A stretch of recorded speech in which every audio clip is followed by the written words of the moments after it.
Latvija, rudens, novembris. Kaili koku zari, lietus un migla, pirmais sals, gari tumši vakari. Gadsimtiem ilgi latvieši šajā mēnesī piemin savus aizgājējus. Piemin gan veļus godinot, gan baznīcā, gan kapos. Lielais, stiprais, pašapzinīgais latvietis, kurš caur gadsimtiem ir saglabājis apziņu, ka Latvija ir svēta zeme.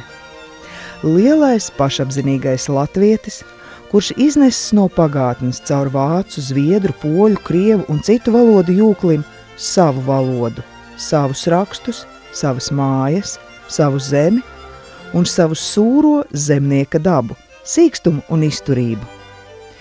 Pirmā pasaules kara virpuļi un pasaules politikas nejaušības un likumsakarības jau 1917. gadā ļauj domāt par savu valsti, par Latvijas valsti.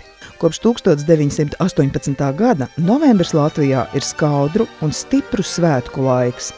Mēs pieminam savus aizgājējus, 11. novembrī godinam savus varoņus un 18. novembrī svinam savas Latvijas valsts dzimšanas dienu. Vienīgās savas valsts, vienīgās dzimtenes un vienīgās Latvijas dzimšanas dienu. Neskatoties uz šodienas vēsturnieku interpretācijām par notikumu likumsakarībām, ir neapšaubāms fakts.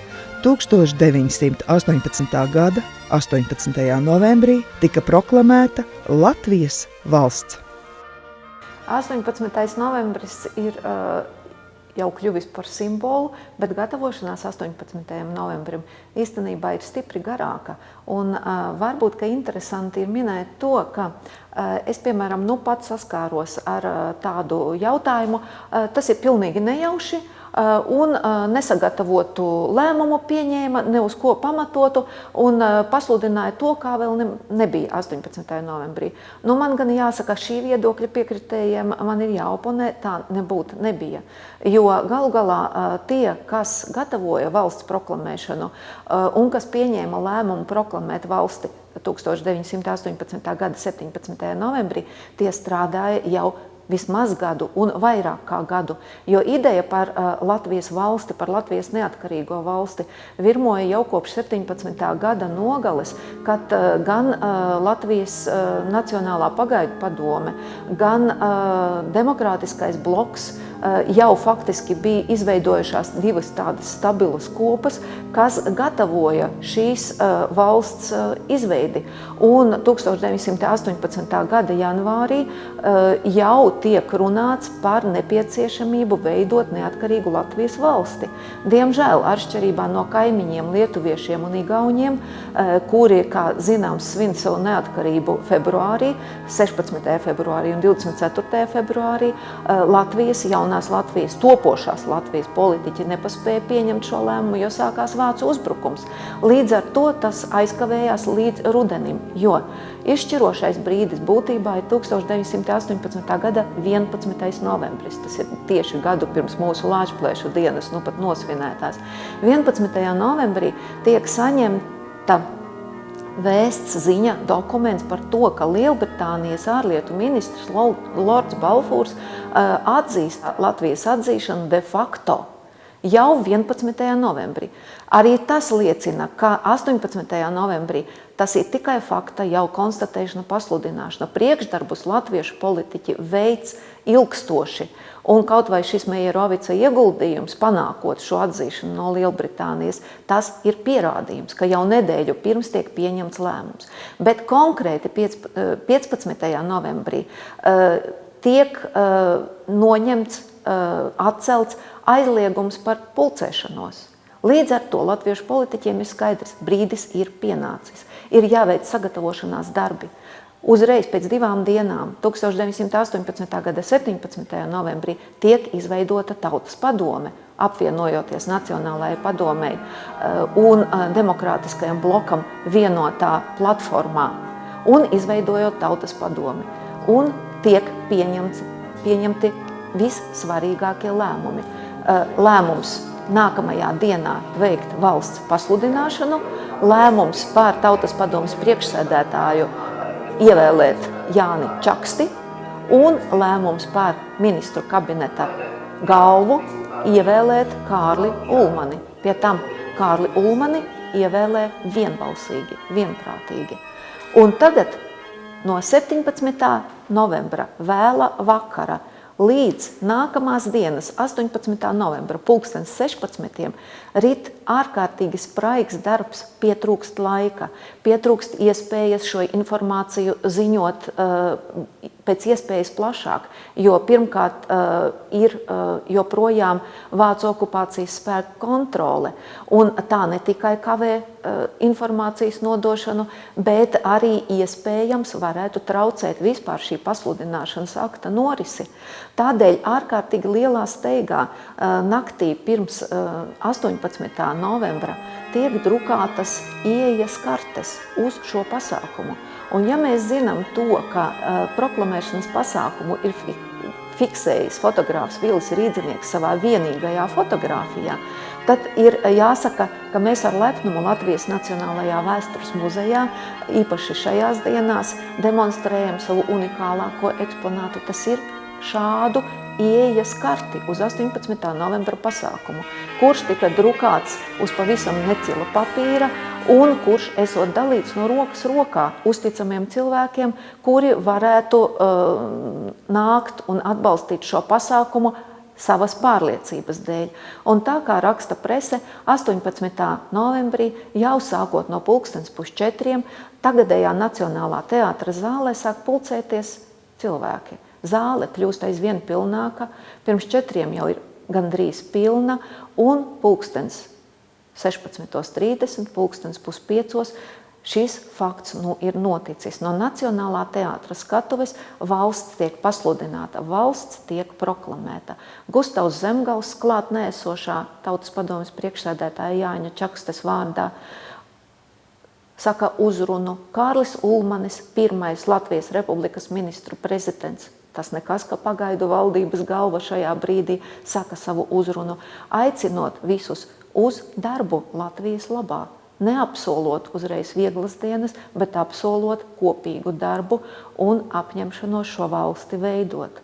Nodziedot 3 reizes, tolaik vēl ne himnu, bet visiem zināmo tautas lūgšanu Dievs svētī Latviju, šis pasākums beidzas ar vislielāko Latvijas vēsturei, Latvijas tautai rezultātu – savas neatkarīgas valsts pasludināšanu. Kopš 1918. gada Latvija un latvieši ir piedzīvojuši bezgala daudz brīvības cīņas. Pirmo Latvijas republiku, kas kā sirsnīgs stāsts dzīvo vecmāmiņa jaunības dienu skaistajās atmiņās, padomju okupācijas gadus un šobrīd atjaunoto Latvijas republiku. Mums šodien ir sava valsts, un kā pieaugušiem bērniem jāatmet visi sapņi un ilūzijas. Mums pašiem un tikai mums pašiem šajā valstī ir jādzīvo, un jādzīvo tā, lai nebūtu kauns ieskatīties acīs bērniem un sev pašiem. Ikviena nieva, ko mēs pasakam par savu valsti, ikviena krāpšanās un negodīga rīcība ir bērnišķība, un nespēja cienīt pašiem sevi un savu valsti. Šodien mums ikvienam, un tieši šodien ir jāsaprot, ka sava valsts ir atbildība, sava valsts ir gods, sava valsts ir spēks. Šie svētki, ziniet, ir tādā laikā, kas veids mums pārdomā. Laikam Dieviņš tā darīja, ka tādā drūmā gada laikā, kad saule iet uz dusu, mums deva brīvību un neatkarību, lai mēs domātu, ko darīt, lai visiem būtu silti, lai visiem būtu gaiši, lai visi būtu pēduši. Lai mēs saprastu, ka brīvība un neatkarība vispirms ir darbs, nevis prieks. Prieks ir tikai svētkos. Un svētkos vajag gan apcerēt to, kas ir. Svētkos vajag sajust ne tikai sevi, bet saistību vairāk ar pašu Latviju, aptvert, kas ir Latvija un ko tas nozīmē. Ka tas ir ļoti intīms, neskaļš, ļoti personīgs, ka tā nav pārējuši lieta, ka tā nāk no mūžības un ka Latvija nebūtu nav tik maza. Es mīlu Latviju, tāpēc, ka tā ir mana dzimtene. Šeit dzimuši, auguši mani vecāki, šeit ir mani draugi, šeit ir mans darbs, mana ģimene. Šeit man ir viss, un paceļojot apkārt pa pasauli, redzot citas zemes, lai cik nebūtu skaisti un pasakaini kaut kur citur pasaulē, tomēr mūsu kārkli, mūsu ozoli, mūsu pļavas, mūsu pienenes, mūsu putnu dziesmas, tas tomēr ir tas pats skaistākais, kas velk uz mājām atpakaļ. Šeit tu jūties savējies, šeit tu jūties piederīgs, šeit tu vienmēr vari atrast vietu, kur aiziet, vienmēr vari pazvanīt kādam, nezinu, aiziet vienalga uz baznīcu, uz bāru, uz koncertu un sajusties kā savējais, kā vietā, kur tu esi piederīgs. Manuprāt, tā Latvijas izjūta sākas ar konkrēto māju, sētu vai dzīvokli. Es varu apgalvot, ka esmu savā dzimtā pagasta Maltas patriots, un tad mēs ejam plašāk, jo tā arī manā skatījumā veidojas tā cilvēka pasaules izjūta, ka viss sākas ar, piemēram, vecāku mājām, tad tas iet aizvien plašāk, pirmie draugi, skola, kaut kāda socializācija pirmā, tad es varu apgalvot un noteikti tos saku skaļi, ka esmu Latgales patriots, un tad atkal tas tīkls turpina plesties, ka esmu arī Latvijas patriots, un tādas ļoti, ļoti pakāpeniski un ļoti apzinīgi arī ir veidojies. Es varu tikai piedalīties, izvilkt karogu. Citu aktivitāti man tiešām nav pa spēkam. Mājās, jā, uzdedzināšu svecīt, pieminēšu savus cīņbiedrus, pieminēšu savus arī tēvu, māti, kur arī ņēmuši dalību visai šī procesa Pirmā pasaules karā, Otrā pasaules karā. Nu, tas viss mūsu latviešu liktenis bija savā laikā. Ņemt dalību gan ar savu pašu gribu, gan arī pret savus gribus.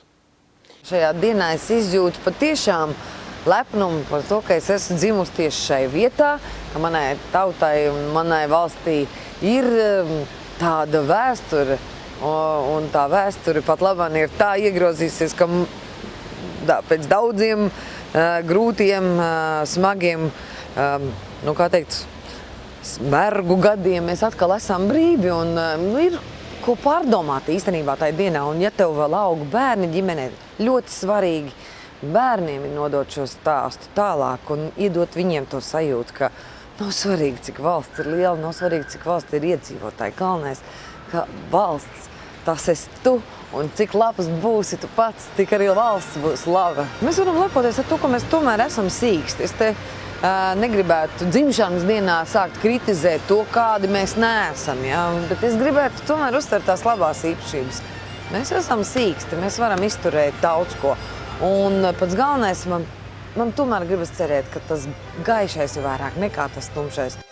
Man ir bijuši tādi vairāk posmi, un viens no tādiem posmiem bija Amerikā pirms atgriešanās, kad es ļoti labi apzinājos, ka dzīve Latvijā nebūs tāda, kā viņa ir Amerikā, bet tajos 4 gados es piedzīvoju to, kad tu mīli to savu zemi un mīli to savu tautu, un lai arī cik tas dīvaini skan, arī mīli visu to, kas tajā notiek, ar visām labajām un sliktajām pusēm, jo tas ir kaut kas tāds, kam tu piederi. Kā daļa tu esi, un šajā piederības sajūtā ir kaut kas ļoti liels. Ja cilvēks ir tendēts skatīties Kriminālu informu un degpunktu un vairāk neko citu, tad, protams, viņš var ieslīgt depresijā. Bet es tomēr, Vedīna, domāju, ka mēs esam stipra, skaista, ļoti sīksta tauta, un tautu es nedomāju tikai latviešu, bet es domāju visus, kas šeit dzīvo. Vienalga, kas viņi būtu. Ja Latvija ir viņa dzimtene, un ja Latviju viņš uzskata par savu zemi, tad Latvija viņu pieņem kā savu dēlu vai meitu. Bet man ļoti iepatikās, šodien es izlasīju Lailas Pakalniņas teikto, un manuprāt, tas ir ļoti skaisti un patiesi teikts. Nevis Latvijai vajag mani, bet man vajag Latviju. Un ar tādu domu es arī dzīvoju. Un es gribu, lai vairumam Latvijas iedzīvotāji arī būtu tāds sajūta. Kad mēs sanākam kopā un kaut ko daram un skatāmies uz priekšu ar tādu pozitīvu vektoru, tad mums ļoti lielas lietas notiek. Un tad mums ir savi sportisti, ar ko lepoties, mums ir savi kultūras izcilnieki, kurus stādīt citiem priekšā un atsaukties uz viņiem. Un tā mums arī iepazīst, kas mēs esam tajā lielajā pasaulē. To vajadzētu padomāt katram. Nevainot citu, bet tiešām godīgi padomāt. Neesam mierā, bet ko es esmu darījis, lai tā nebūtu. Izgaismojot ar šiem prožektoriem, kas šodien ne tik daudz namus, izgaismojot, mīļie latvieši, tautieši, izgaismojot savas dvēseles. Ieskatieties ne tik daudz nagu, ieskatieties pats sevī, atrodiet laiku, vietu, vientulībai šinī. Svēta skaļumā priekā, esiet vientulībā, esiet sarunā, intīmā sarunā ar Latviju. Mēs varam būt, protams, ģeogrāfiski vienmēr ļoti maza valstiņa, kas neko daudz nespēja izmainīt. Bet es domāju, garīgi mēs varam būt milzīga valsts. Ja? Mēs garīgi varam būt nevis skaitliski, bet tieši garīgi mēs varam būt ārkārtīgi dziļa, garīga, dzīva, citus stiprinoša, cerību dodoša tauta. Jā, tas ir tas, ko es arī novēlētu. Šodien, svinot savas mīļās un skaistās Latvijas dzimšanas dienu, ik viens padomāsim, ko es varu dot savai zemē, savai Latvijai, savai ģimenei un saviem tuviniekiem. Mēs visi kopā esam Latvija.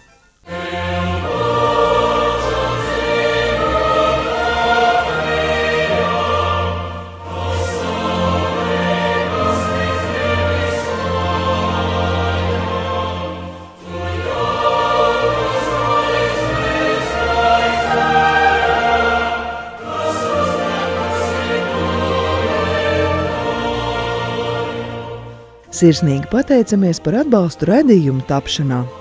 Saldus novada pašvaldībai, Vecumnieku novada domei, Valkas novada domei, Brocēnu novada domei, Aknīstes novada pašvaldībai, Kuldīgas novada domei, Garkānas novada domei, Jaunpils novada domei, Ludzas novada domei, Dagdas novada domei, Babītes novada pašvaldībai, Bāva novada pašvaldībai, Cēsvainas novada domei un Viļānu novada domei.